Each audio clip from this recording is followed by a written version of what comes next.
आइए गीता चिंतन में आज हम अध्याय 3 श्लोक नंबर 35 का चिंतन करते हैं, जिसमें भगवान कहते हैं, श्रेयांस धर्मो विगुणः परधर्मात् स्वनिष्ठितात् स्वधर्मे निधनम श्रेयः परधर्मो भयावह।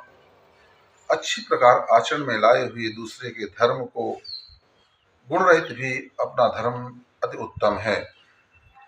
अपने धर्म में तो मरना भी कल्याणकारक है और दूसरे का धर्म भय देने वाला है।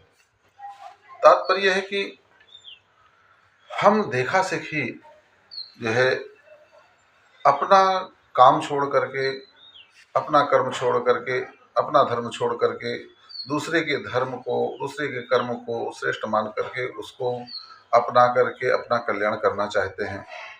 ये हमारी नासमझी, ये हमारी अज्ञानता है। हम जहाँ हैं, जिस स्थिति पर हैं, वहीं से हम अपना कल्याण कर सकते हैं। देखिए, जिस तरीके से एक पंडित होता है, आचार्य होता है, कथा सुनाता है, भागवत सुनाता है, मंदिर में वह पूजा करता है, और वहीं एक दूसरा व्यक्ति है जो कि सफाई कर्मी है, वो अपनी सफाई का कार्य कर रहा है। तो जो वह सफाई कर्मी है, अगर वह भगवत भाव से उस सफाई में ही के कार्य में लगा रहे, यह सोच करके कि यह परमात्मा का दिया हुआ मुझे कार्य है और अपने कर्म को मैं पूजा मानता हूँ, तो उसको वही फल मिलेगा जो कि एक मंदिर में एक व्यासपीठ पर बैठ करके एक आचार्य प्रवचन करता कथा सुना रहा है, भगवान की पूजा कर रहा है, भगवान को भोग लगा रहा है, भगवान को घंटी हिला रहा है।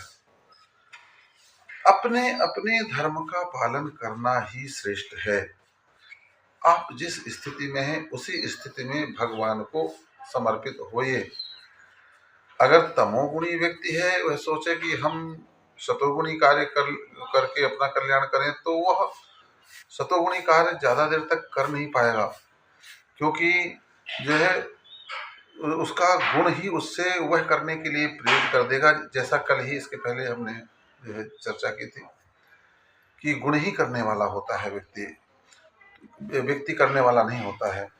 तो उसका गुण फिर वही कार्य करवाने में लग जाएगा। तो जहाँ है, जैसा है, उसी स्थिति में वह भगवान को यजन करे, भजन करे।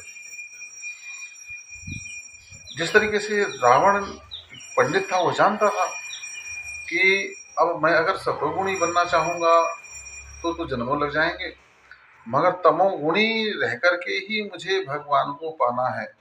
तो उसने विचार किया कि होई है भजन न तामस देहा, अब इस तामसी देह से भजन तो होने वाला नहीं है, तो क्या किया जाए।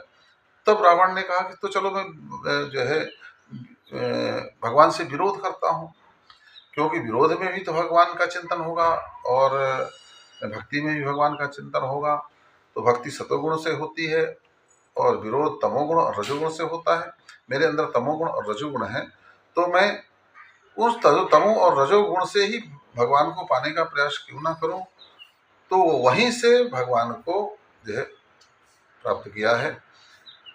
तो भगवान का कथन यही है कि अपने धर्म का पालन करते हुए व्यक्ति को मर जाना श्रेष्ठ है, मगर दूसरे के धर्म को कितने अच्छे तरीके से भी अगर पालन करें तो भी उसमें त्रुटियां होंगी, वह कल्याणकारी आपके लिए, हमारे लिए नहीं होगा। बोलिए गायत्री माता की।